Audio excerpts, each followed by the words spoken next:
The trade station Kethvara hung in the cold darkness between two star systems, like a city frozen in glass. It was enormous. Over 300,000 beings lived and worked inside its spinning rings, and on any given day, ships from 40 different species docked at its ports. It was a place of commerce, politics, and quiet danger, where fortunes were made over dinner and wars were prevented over drinks. The United Earth Consulate occupied a modest section on the station's mid-ring. It was not the largest embassy, it was not the most impressive, but it was clean, well-run, and staffed by people who believed that talking was almost always better than fighting. Earth had earned its place at the galactic table, not through conquest, but through patience, and the consulate reflected that philosophy in every detail, from the warm lighting in its hallways to the fresh coffee in its lobby. Sam Greer arrived on a Tuesday by the station's artificial calendar. He stepped off the transport shuttle carrying a single bag and wearing a plain gray suit that looked like it had been chosen specifically to avoid attention. He was a man in his late 30s with brown hair that was starting to thin at the temples, a face that most people would forget within minutes of meeting him, and a smile that came easily and meant very little. He moved through the docking bay the way water moves through a pipe, smooth and without resistance, and when he reached the consulate, he introduced himself to the staff with a handshake and a voice so calm it was almost boring. "Sam Greer," he said, "new cultural attaché. Happy to be here." His file said he had spent 10 years in the Earth Foreign Service, postings on 3 different stations. No complaints, no commendations, no incidents of any kind. He was, on paper, the most unremarkable diplomat the service had ever produced. She was 28, sharp-featured, and carried herself with the controlled energy of someone who had graduated at the top of her class and was determined to prove it had not been a mistake. She had been assigned as Sam's assistant 3 weeks earlier and had already memorized his entire personnel file. She found nothing interesting in it. "Welcome to Kethvara," she said, extending her hand. "I have your schedule ready. The station council meets tomorrow morning, and Commandant Cyrek from the Draelith Dominion has requested a bilateral meeting with all human staff by the end of the week." Sam took her hand and shook it gently. "That sounds fine. Is there good tea on this station?" Laura blinked. "Tea? I am particular about tea," Sam said, and smiled again. Over the next several days, Laura watched Sam settle into his role with the enthusiasm of a man unpacking boxes in a new apartment. He attended briefings, he read reports. He wandered the station's public corridors with his hands in his pockets, stopping to examine alien art installations and food stalls with genuine curiosity. He was polite to everyone. He remembered names after hearing them once. He asked questions that were thoughtful but never probing, and he listened to answers with a patience that Laura found almost unsettling. He was, she decided, exactly what he appeared to be. A kind, slightly dull man who had found his way into the Foreign Service because he was good at being agreeable and had no ambition that might make him dangerous. The Draelith Dominion was another matter entirely. The Draelith were reptilian, tall and broad, with armored skin the color of wet stone and eyes like chips of amber. Their empire had been expanding for 3 centuries, absorbing smaller species through a combination of military pressure and economic coercion. They simply made it clear that cooperation was preferable to the alternative, and most species, after looking at the size of the Draelith fleet, agreed. Commandant Cyrek was their ambassador to Kethvara, though the word ambassador sat uncomfortably on a being who carried himself like a general inspecting occupied territory. He was enormous, even by Draelith standards, nearly 8 feet tall, with a voice that rumbled like distant thunder, and a way of looking at other species that suggested he was calculating how long it would take to break them. Cyrek despised humans. He did not hide it. In council sessions, He referred to them as brief creatures, a reference to the human lifespan, which was shorter than most spacefaring species. He questioned their right to hold territory. He mocked their preference for negotiation. And in private, he told his officers that Earth was a civilization of soft animals who had stumbled into the stars by accident and would be pushed back to their homeworld within a generation. Sam attended his first council session on a Thursday. The chamber was a vast circular room with tiered seating arranged by species. The Dralith delegation occupied the highest tier, looking down on everyone else. Sayrek sat at the center of his group like a king on a throne, his amber eyes scanning the room with open contempt. The session concerned trade routes through the Velar Corridor, a stretch of space that bordered both human and Dralith territory. Sayrek proposed new tariffs that would effectively shut Earth merchants out of the corridor. His argument was delivered not as a proposal, but as a statement of fact, as though the decision had already been made. Sam raised his hand and waited to be recognized. When he spoke, his voice was so quiet that several delegates leaned forward to hear him. "With respect, Commandant," he said, "the proposed tariffs would violate 3 existing trade agreements. I would be happy to review the relevant documents with your delegation if that would be helpful." Sayrek stared at him. The silence in the chamber stretched like a wire pulled tight. Then the Dralith Commandant laughed, a deep, grinding sound that echoed off the walls. "The human offers to read to us," Sayrek said, and his delegation laughed with him. Sam smiled. "Reading is underrated," he said. The chamber moved on. The tariffs were tabled for further discussion, which was a small victory, though no one seemed to notice. After the session, Laura found Sam in his office, reading a book of old Earth poetry, with a cup of tea balanced on his knee. "That was well handled," she said. "It was fine," Sam said without looking up. "Sayrek is going to keep pushing. I know. He does not respect us." Sam turned a page. "He does not need to respect us. He needs to follow the rules. Respect is optional. Rules are not." Laura watched him for a moment, trying to read something beneath the surface. She found nothing, just a quiet man with a book and a cup of tea. That evening, alone in his quarters after Laura had gone, Sam received a message on a channel that did not officially exist. It was routed through 3 relay stations and encrypted with protocols that no diplomat should have access to. He read it once, his face perfectly still. "Potential Dralith destabilization operation detected at Kethvara. You are the only asset in range. Observe and report. Do not engage unless lives are at immediate risk." Sam sat in the dim light of his quarters for a long time after reading those words. He did not move. He did not speak. The tea on his desk grew cold, and somewhere behind his calm, unremarkable eyes, something shifted. It was not anger. It was not fear. It was something older and colder than both. Something that had been sleeping for a very long time and had just opened one eye. He deleted the message. He finished his tea, and then he went to bed, because tomorrow was another day of diplomacy, and Sam Greer was, after all, a patient man. The darkness in Sayrek's quarters lasted 11 minutes. No recording device captured what happened inside.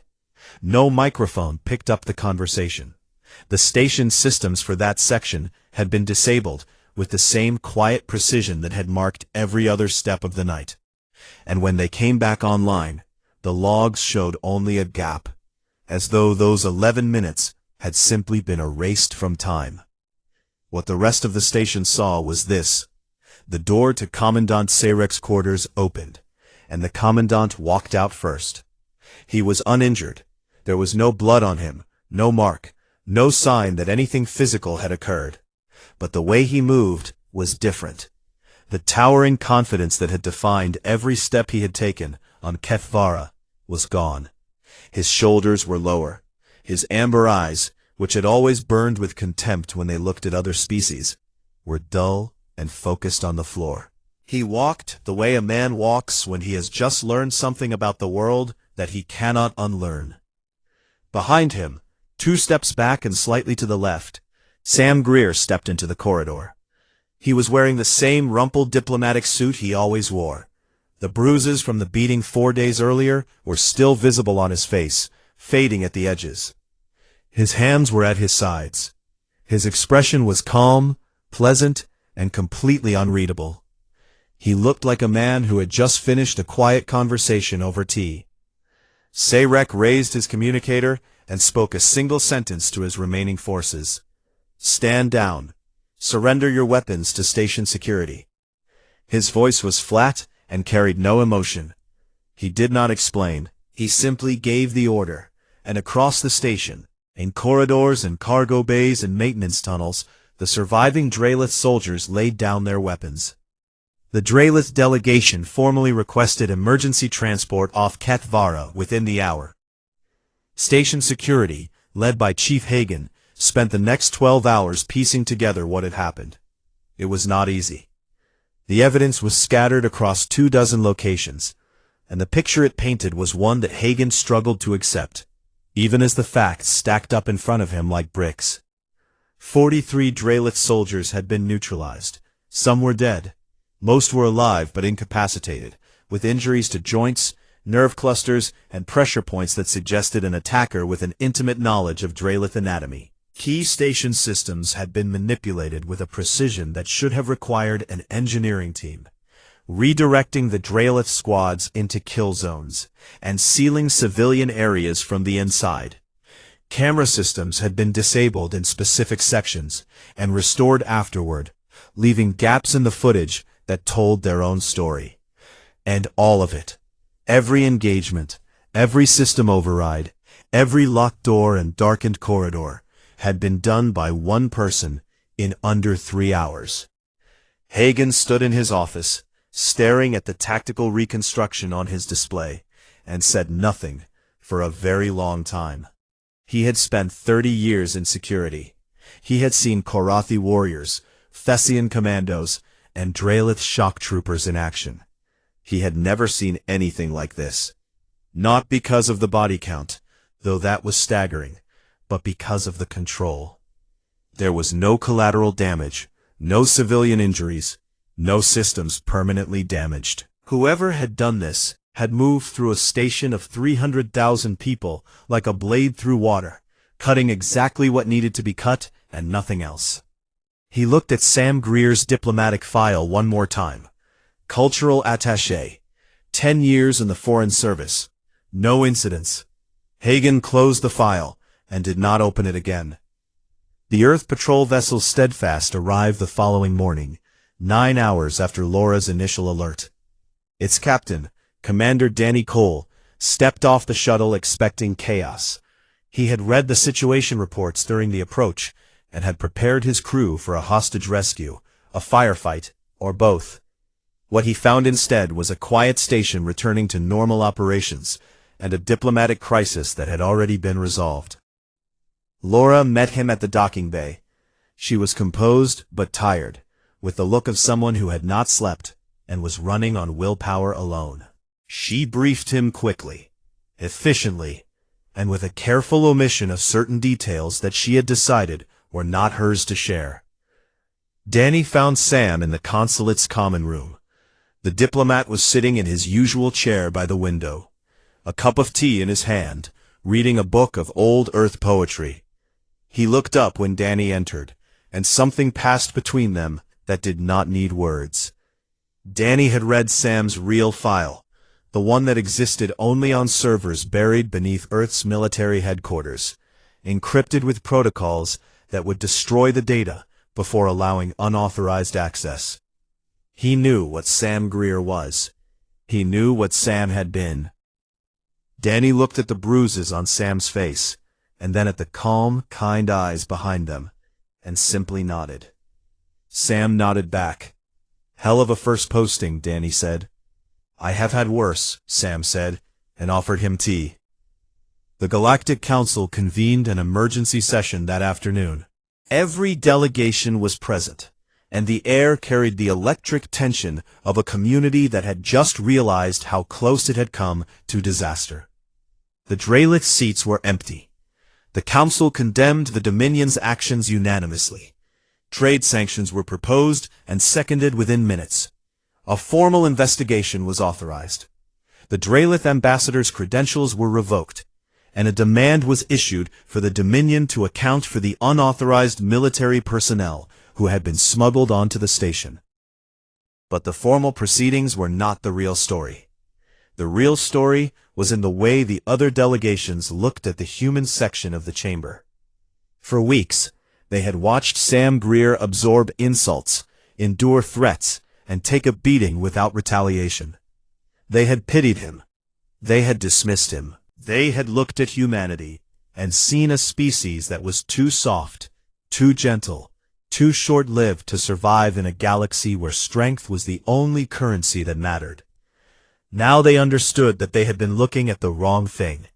Humans did not choose diplomacy because they were incapable of violence. They chose it because they were intimately familiar with violence, because they understood its cost better than any other species in the galaxy, and because they had looked at what they were capable of and decided, consciously and deliberately, to be something else. The gentleness was not weakness. It was discipline. It was a choice made by a species that carried war in its bones and chose peace with its mind. The Karathi delegate leaned over to his aide after the session and said very quietly, "I would rather have the humans as friends than enemies. And I think, from now on, so would everyone else." The Valesi ambassador's skin was glowing a soft, warm blue, which among their kind was a sign of deep gratitude. Pale stood in front of Sam for a moment without speaking, their luminous eyes searching his face. "Are you all right?" Pale asked. Sam considered the question. He did not answer immediately, because he had learned a long time ago that the honest answer to that question was rarely simple. He thought about the corridor on Sublevel 4, where he had stood in the dark and waited for 12 soldiers to walk into his hands. He thought about the sound a body makes when it falls. He thought about the journal in his quarters, with its pages of names and its single blank page at the end. "No," he said, "but I will be." Pale reached out and placed a small, translucent hand on Sam's arm. Their skin flickered with light, a gesture that among the Valesi meant something close to, "I see you, all of you, and I am not afraid." Sam looked at that gentle hand on his arm and felt something loosen in his chest. Laura watched Sam over the days that followed. She watched him return to his routine as though nothing had happened. He attended council sessions. He mediated disputes. He read his poetry. He had tea with Councillor Pale and asked about Valesi music. He remembered names and shook hands and smiled his quiet, forgettable smile. She asked him once, in the privacy of his office, with the door closed and the windows dimmed, how he could do it.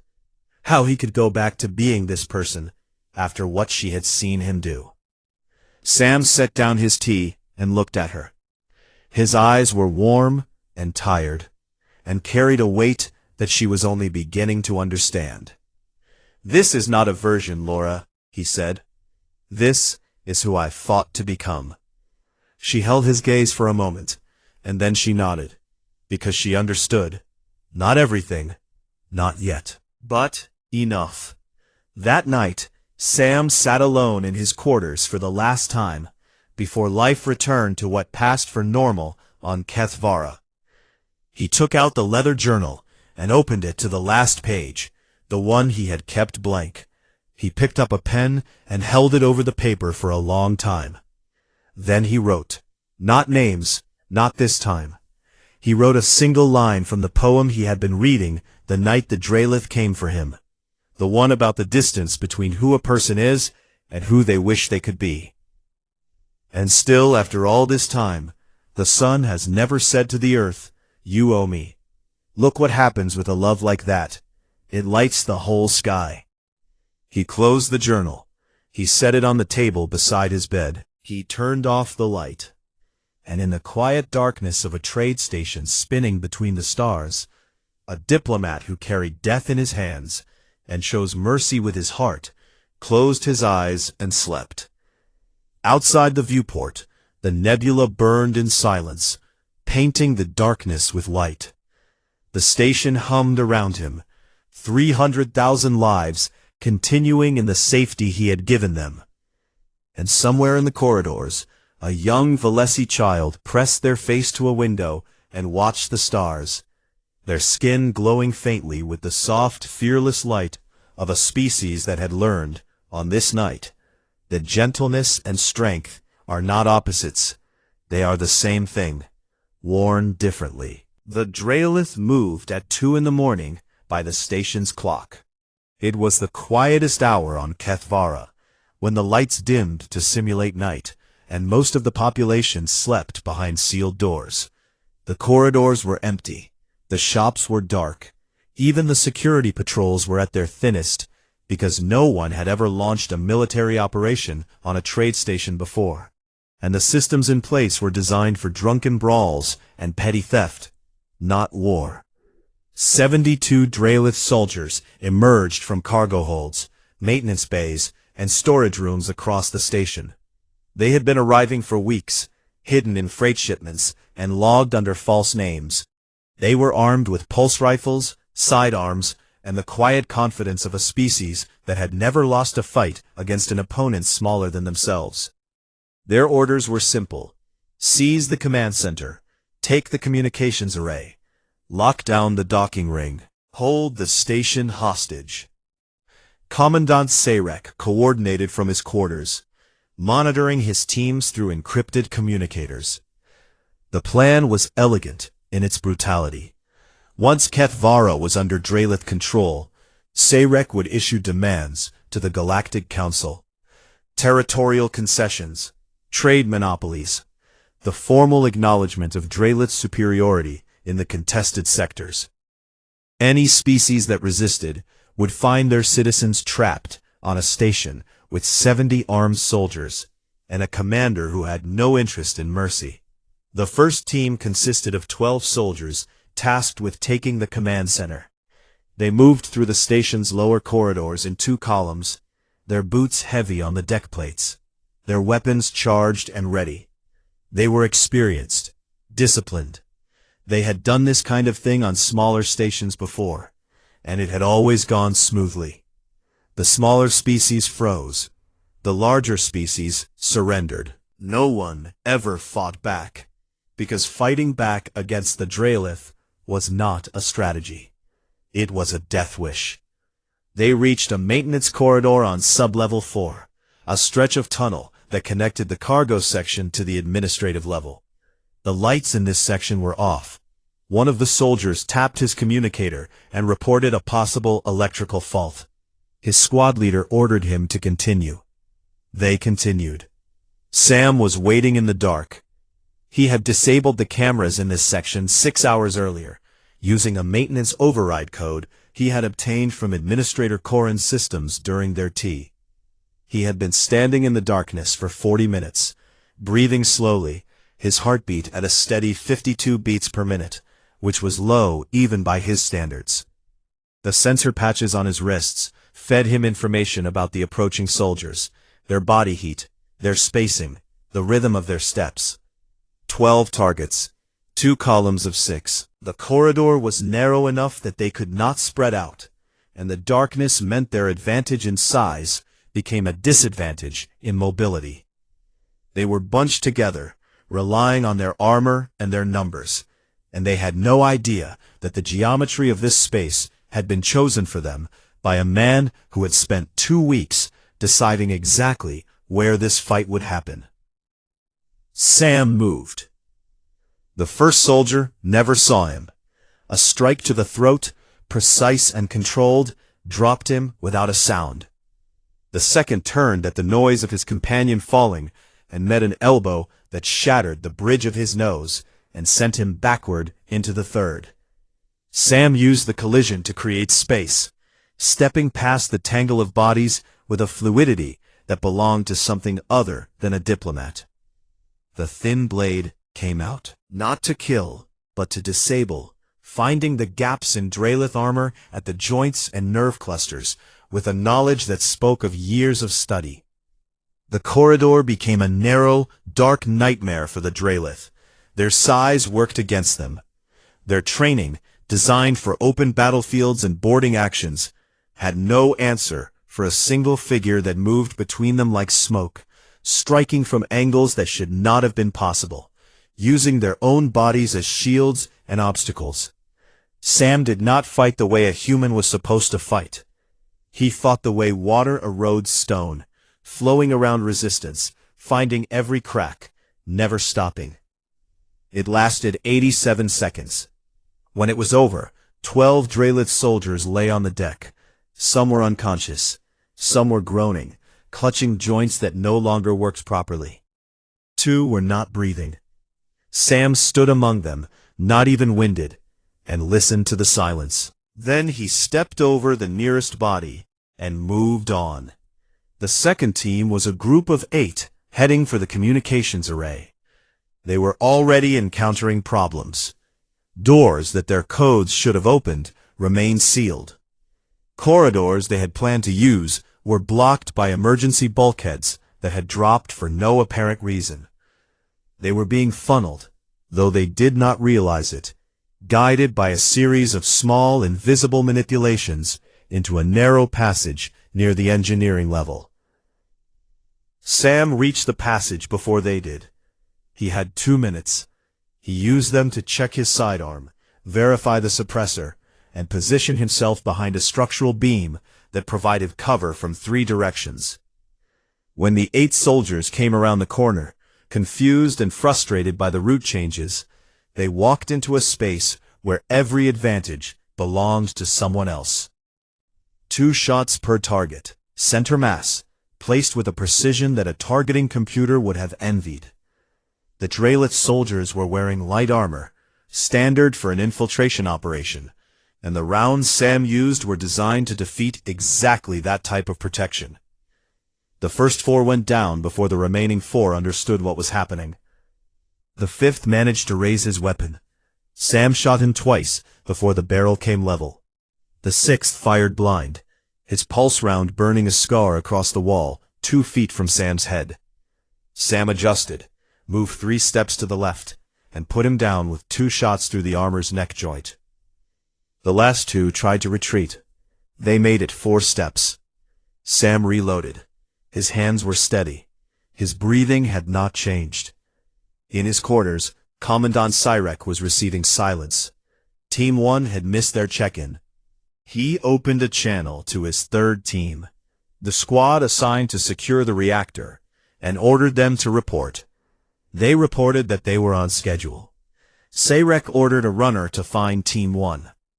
The runner, a young Drelith soldier who had never seen real combat, jogged down the corridor towards sub-level 4. He did not come back. Laura was executing her part of the plan with the focused determination of someone who had decided to trust a man she did not fully understand. The human civilians were secured in the residential quarter, sealed behind blast doors that Laura had quietly tested the day before.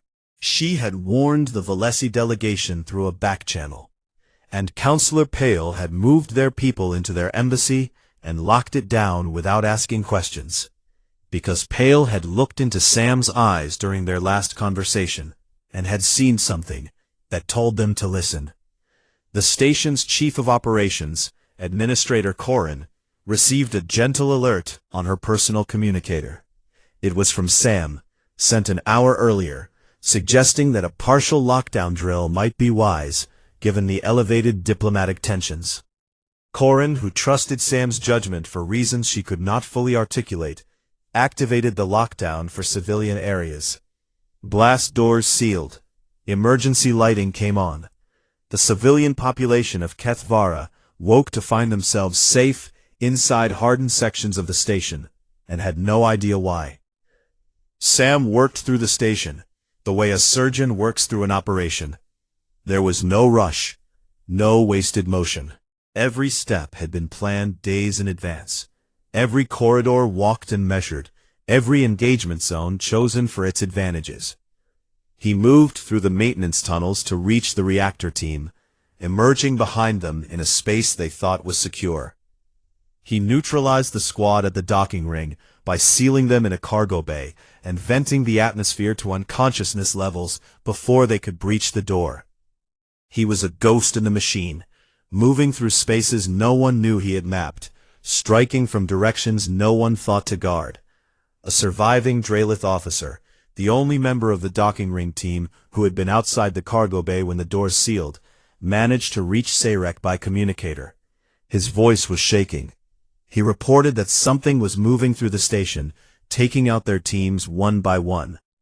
He described what he had seen before the cargo bay sealed, a glimpse of a figure in the corridor, moving with impossible speed and silence, a human. The human. The diplomat. Sayrek did not believe him. He could not believe him. The idea that one human, the same quiet, smiling man who read poetry and drank tea and absorbed insults without complaint, was single-handedly dismantling a 70-soldier operation, was beyond anything the Draelith worldview could accommodate. Humans were soft. Humans were weak. Humans were prey. Then the lights in Sayrek's quarters went out. The darkness was sudden and complete.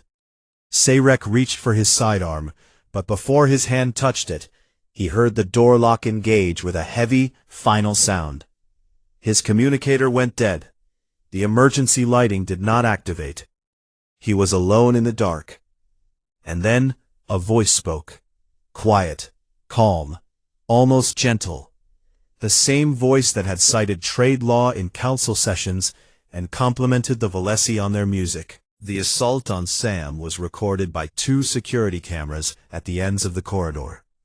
The footage showed 3 Draelith soldiers cornering a human diplomat, striking him, and walking away. It was clear, it was damning, and within 6 hours, it was gone. Commandant Sayrek filed a statement with the station council, calling the incident a minor misunderstanding between cultures. He suggested that the human diplomat had used provocative language, and that his officers had responded within the bounds of Draelith custom. He expressed regret for any discomfort, and offered nothing else. The station security chief, a Korathi officer named Hagen, who had spent 30 years keeping peace on Kethvara, knew the statement was a lie. But the Draelith Dominion supplied 40% of the station's fuel, and the council was not prepared to press the matter. The case was quietly closed. He walked into the council chamber with bruises visible on his face, a slight stiffness in his movements where the boot had caught his ribs, and the same calm, polite expression he always wore. He greeted every delegate by name. He took his seat. He listened to the proceedings with patient attention and spoke when it was appropriate, and only in the measured, thoughtful tone that had become his signature. The aliens watched him and saw what they expected to see, a soft creature absorbing punishment because it had no other choice.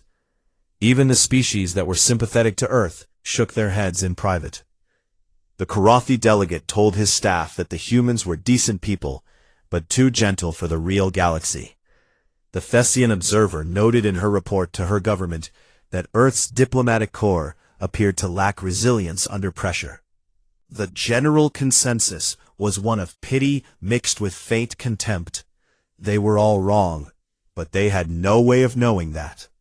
Because something had changed in Sam Greer. Not on the surface, where everything remained exactly as it had been. The change was deeper, in the architecture of how he moved through the world. It was as though a machine that had been running at the lowest possible setting for years had quietly shifted into a higher gear, and the only sign of it was a faint hum that no one else could hear. He stopped standing with his back to open doorways.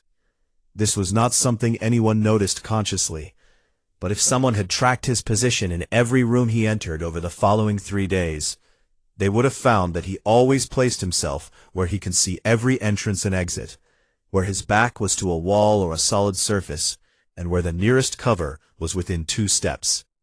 It was not paranoia, it was geometry. It was habit. And it was the first sign that the man who had spent 15 years in Project Revenant had not forgotten anything. His hands changed too.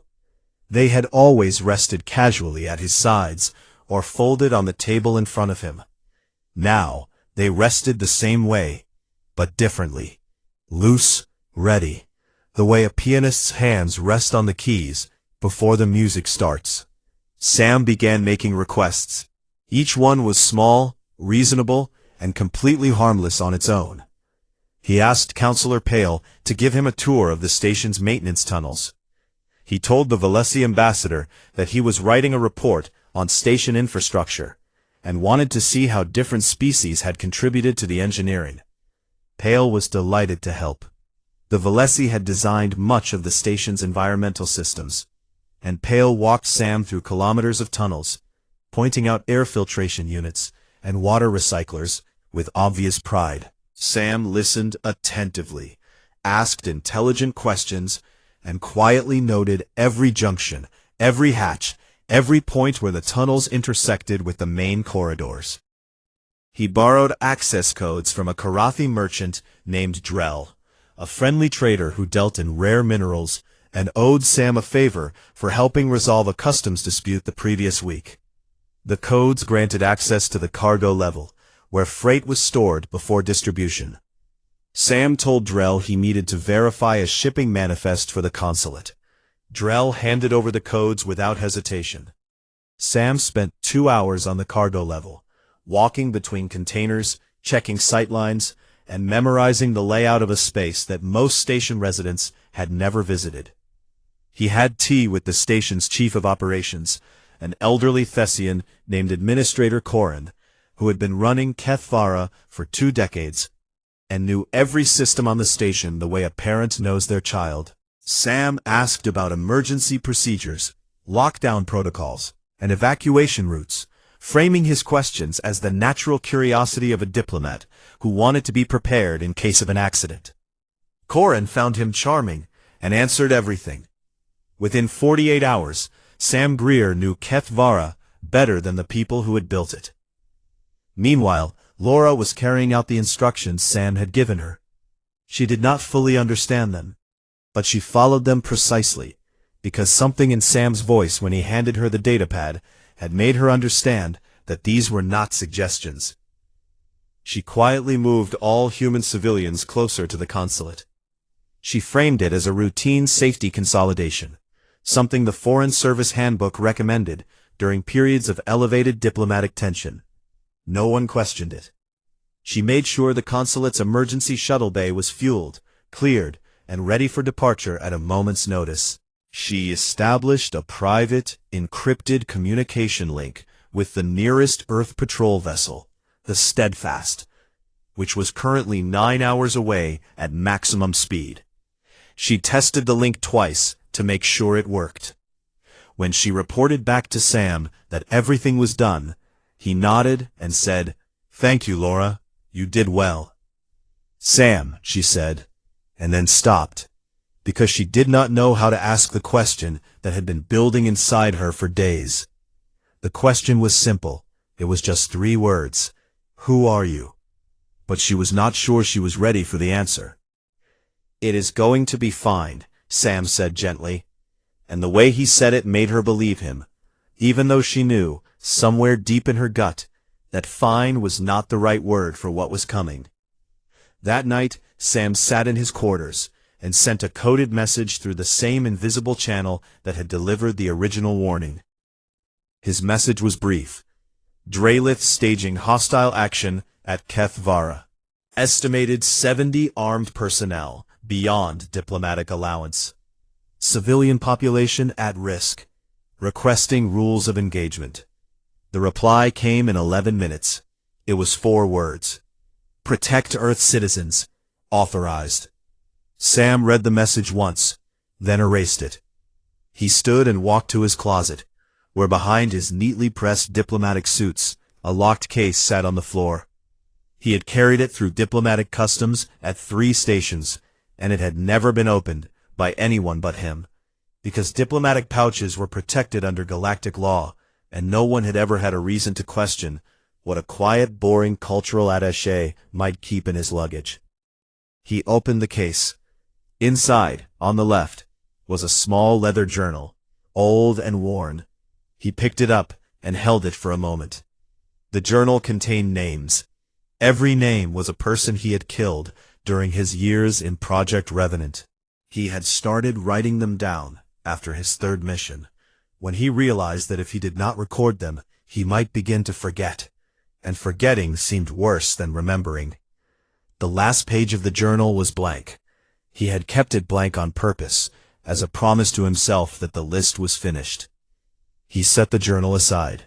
On the right side of the case, beneath a false bottom that would fool any scanner not specifically calibrated to detect it, was his other life. A compact sidearm, designed for close quarters and fitted with a suppressor that reduced its sound to a whisper. A set of tactical sensor patches that could be placed on skin to monitor heartbeat, proximity, and environmental changes. A thin blade made from a composite material that did not register on standard weapon scanners. And a suit of underweave armor so light and thin that it could be worn beneath a dress shirt without adding visible bulk. He looked at them the way a man looks at old photographs of a place he once lived. Then he began to dress. The underweave went on first, fitting against his skin like a second layer. Then the sensor patches on his wrists and the base of his neck. The blade went into a sheath along his forearm. The sidearm went into a holster at the small of his back, hidden beneath his jacket. Each movement was precise, practiced, and carried the ease of something done 1,000 times before.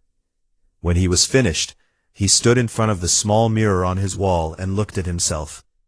The suit was the same. The face was the same.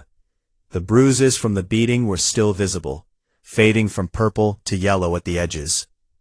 But the man in the mirror was different. The warmth had not left his eyes. The kindness had not disappeared. But behind it, like a light shining through deep water, there was something else now. Something patient and precise and absolutely certain. The diplomat was still there. He would always be there. But tonight, the other one was awake. Sam turned off the light and sat in the dark, listening to the hum of the station around him, and waited for the Drelith to make their move. The days that followed were quiet in the way a room is quiet before the ceiling falls in. Sam continued his routine without any visible change. He attended council sessions. He reviewed trade documents. He ate lunch in the station's common dining hall, sitting at a small table near the window, where he could watch ships come and go through the docking ring. He smiled at everyone. He raised his voice at no one. He was, to all appearances, exactly the man his file described. But Laura began to notice things. It started small. She arrived at the consulate one morning and found Sam already there, standing in the hallway with a cup of tea, looking at a map of the station's layout that was posted on the wall for visitors. He was not glancing at it. He was studying it, his eyes moving from section to section with a focus that seemed out of place for a man who claimed to have trouble finding the cafeteria. "Learning your way around?" she asked. "Trying to," he said, and smiled, and walked away. 2 days later she passed his office late at night on her way back from a meeting, and saw his lights still on. She knocked and found him sitting at his desk with a datapad, scrolling through what looked like station maintenance records. When he saw her, he closed the file quickly and asked if she wanted tea. "What were you reading?" she asked. "Plumbing reports," he said. "I could not sleep.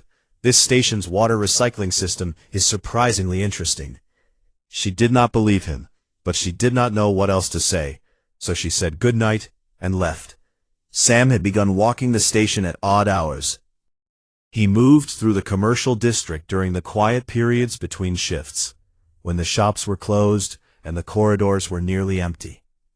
He visited the engineering level, the cargo bays, the maintenance tunnels that ran beneath the main corridors, like veins beneath skin.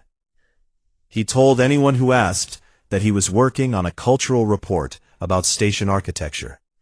No one questioned this, because no one found it interesting enough to question. What he was actually doing was building a map inside his head, not just of corridors and rooms, but of sight lines, choke points, ventilation shafts, emergency bulkheads, and every door that could be locked or unlocked remotely. He noted where the station's internal cameras had blind spots. He counted the paces between junctions. He tested which maintenance hatches could be opened quietly, and which ones squealed on their hinges. He did all of this with the casual ease of a man taking an evening walk, and not a single being on the station understood what they were watching. The Dralith, meanwhile, grew bolder. Commandant Sarek had taken to making public statements about the weakness of Earth's position in the galactic community. In council sessions, he interrupted human delegates, dismissed their proposals without reading them, and once referred to Earth's military as a collection of toys operated by children. His officers followed his lead. Dralith soldiers began appearing in sections of the station where they had no official business. Walking in groups of 4 or 5, their heavy boots loud against the deck plates, their amber eyes daring anyone to challenge their presence. Sam noticed that their numbers were wrong. A diplomatic delegation of Sarek's size was permitted 30 armed personnel for security. Sam counted at least twice that many. They were arriving on cargo transports, mixed in with shipments, their weapons hidden in crates marked as industrial equipment. He said nothing about this to anyone except Laura, and even then, he framed it as a casual observation. "Have you noticed there seem to be more Dralith soldiers on the station than there used to be?" he asked one morning over breakfast. Laura frowned. "Now that you mention it, yes. Could you do me a favor? Put together a list of all Earth citizens on the station. Names, locations, family members, just for our records." "That is an unusual request for a cultural attaché." Sam took a sip of his tea. "I like to be thorough." Laura compiled the list. 47 humans, 12 of them children. Most lived in the residential quarter on the station's inner ring, close to the Earth consulate. Sam read the list twice, and then put it in his desk drawer without comment. The Valesi were suffering the worst of Sarek's aggression. The Valesi were a small species, barely 4 feet tall, with translucent skin that glowed faintly with bioluminescent light. They were gentle, intelligent, and physically fragile, and they had the misfortune of occupying a star system that sat directly in the path of Dralith expansion. Their ambassador, a soft-spoken being named Counselor Pale, attended every council session with the quiet dignity of someone who knew they were outmatched, but refused to stop showing up. Sam made a point of speaking with Pale after every session. He asked about Valesi culture, their music, their history. He complimented the way their skin shifted colors when they described something they loved. Pale seemed surprised that a human would take such interest, and over the course of several conversations, a genuine warmth developed between them. Sarek noticed this. During one council session, he publicly threatened to blockade the Valesi homeworld, unless they agreed to renegotiate mineral rights that had been settled by treaty decades ago.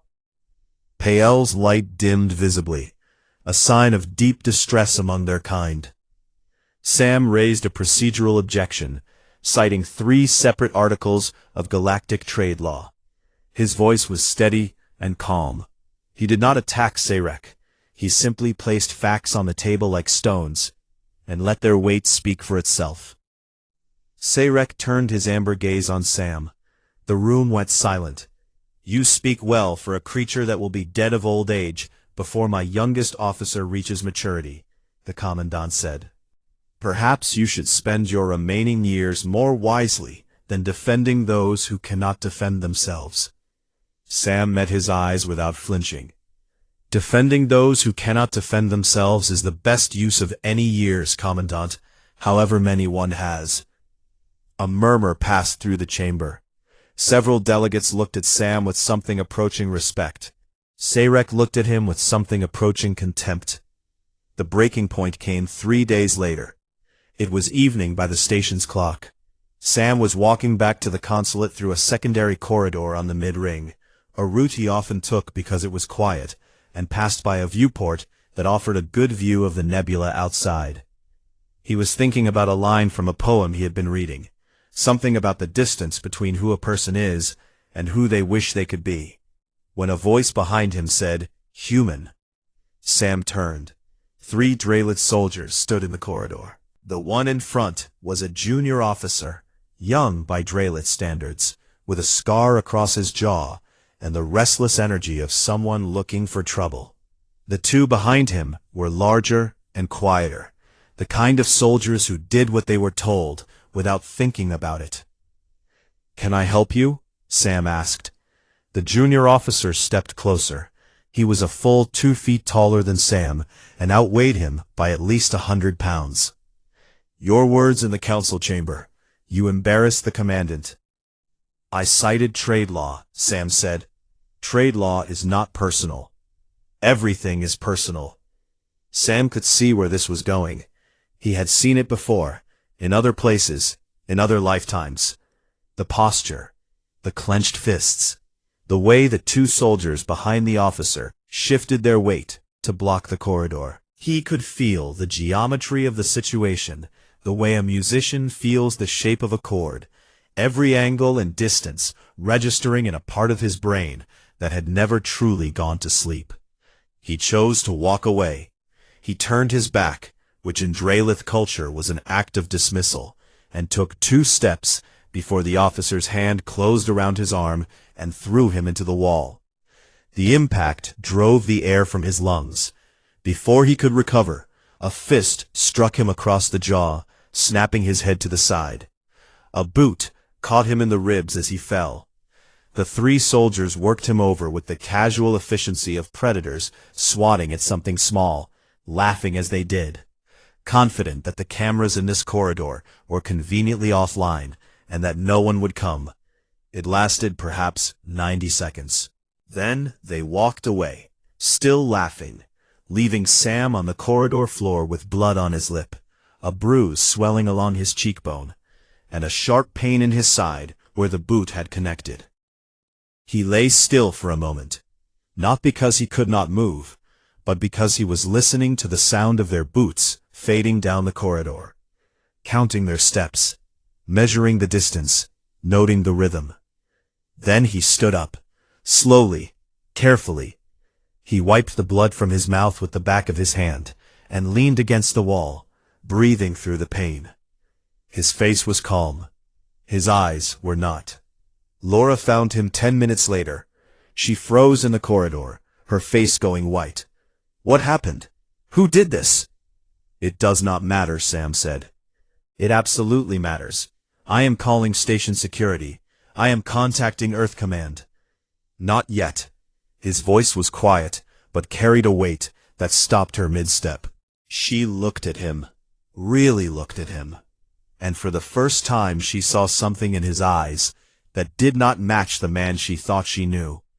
It was not anger. It was not pain. It was stillness, the kind of stillness that exists at the center of something very dangerous. "I need you to do something for me," he said, and handed her a datapad with a list of instructions. She took it. Her hands were steady, but her heart was not. She read the first line, then the second, and then she looked up at him with a question on her face that she could not quite put into words. Sam met her gaze. "Please," he said softly. She nodded and walked away with the datapad, and for the rest of that night, a feeling she could not name followed her like a shadow.